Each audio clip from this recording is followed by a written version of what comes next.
Russell.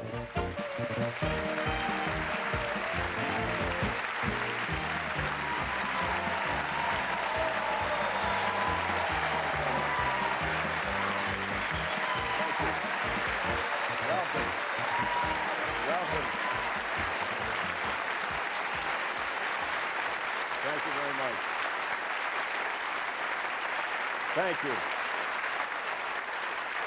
Mercifully, this election is over with. How do you feel about that?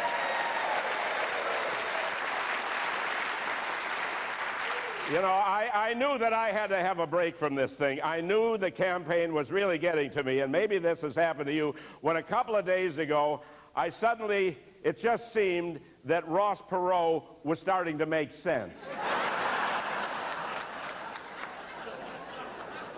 We are live at the Smithsonian Institution in the nation's capital, Washington, D.C., where yesterday Bill Clinton got 113% of the vote. So we are, that's right.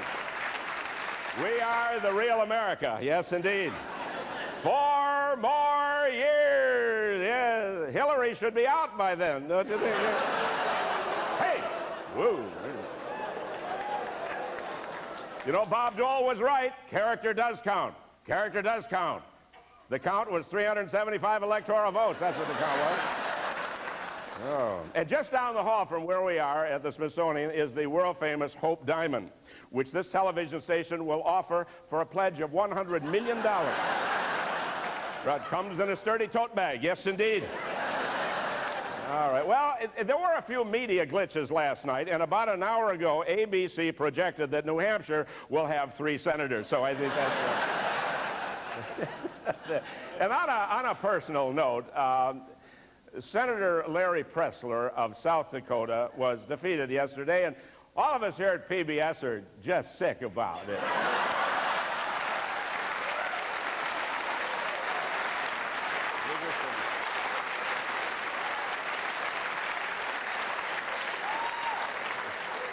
We wish him well.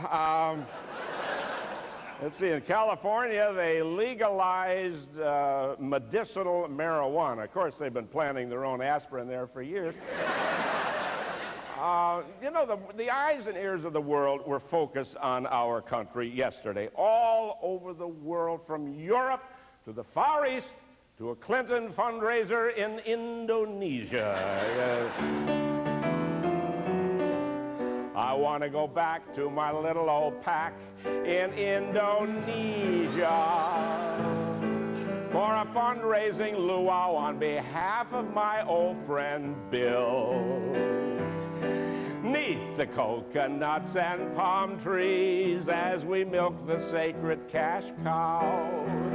That's their foreign policy, Indonesian statehood now. And when we're through, we'll mosey up to South Korea. And we'll shake their tree, and then it won't be long till we're over the top for 4 years more as Jakarta goes for Clinton Gore. So phone a pledge to re-elect Bill Clinton. Pick up the phone, dial 1-800-HWANG. Pick up the phone, dial 1-800-HWANG.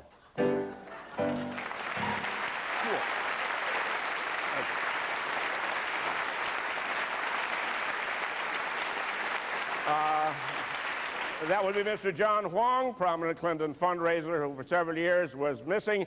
He was hiding out in an obscure Indonesian archipelago, otherwise known as the U.S. Commerce Department. Mr. Huang allegedly solicited dubious funds from the South Koreans, the Taiwanese, and there was a Clinton fundraiser at a Buddhist temple attended by Al Gore. Now let's reflect on that for a moment. How can you say this is a dull campaign when you got Al Gore in a Buddhist temple going from the Macarena to the Hare Krishna, achieving nirvana, accepting checks made out to Buddhists for Bubba? It all evens out, you know. I mean, the Republicans have the Christian coalition, the Democrats have the Buddhist coalition, and that doesn't result in massive conversions to atheism. I don't know what will.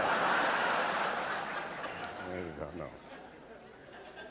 Other contributors, one Jorge Cabrera, welcomed at the White House, had his picture taken with the Clintons, and the fact that he was a convicted drug dealer went unnoticed by the people at the White House, who thought Mr. Cabrera was merely in the neighborhood to pick up his FBI file.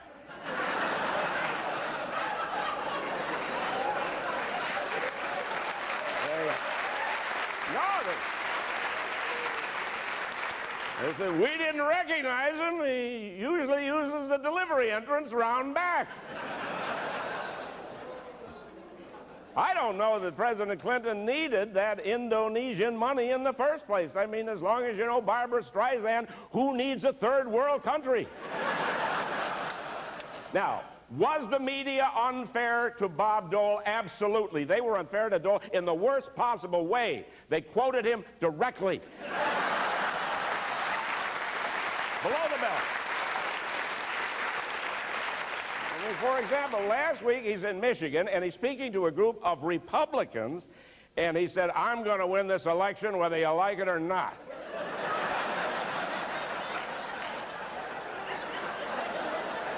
They said, we'll get back to you.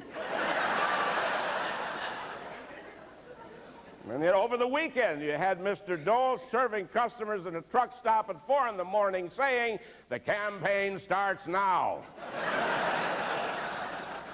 Bill Clinton in a black church the other day not ruling out Johnny Cochran for the Supreme Court. Oh, how they penned it.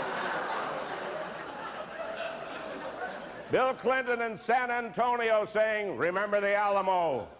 I do. You could take all of the rhetoric of the past year, ladies and gentlemen, and meld it down to just 2 messages. Bob Dole's message to us was, you're not as happy as you think you are.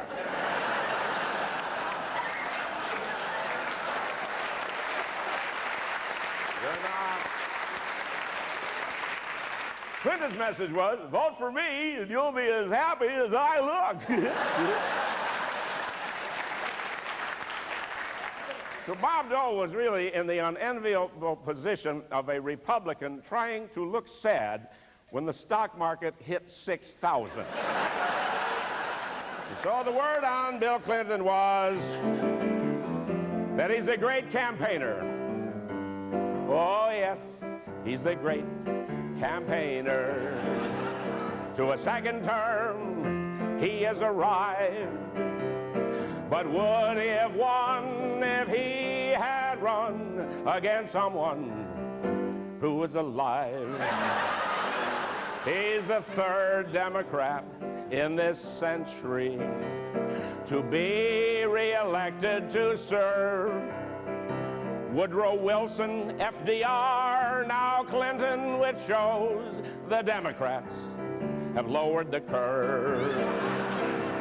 He picked a man with a master plan for winning, written so well.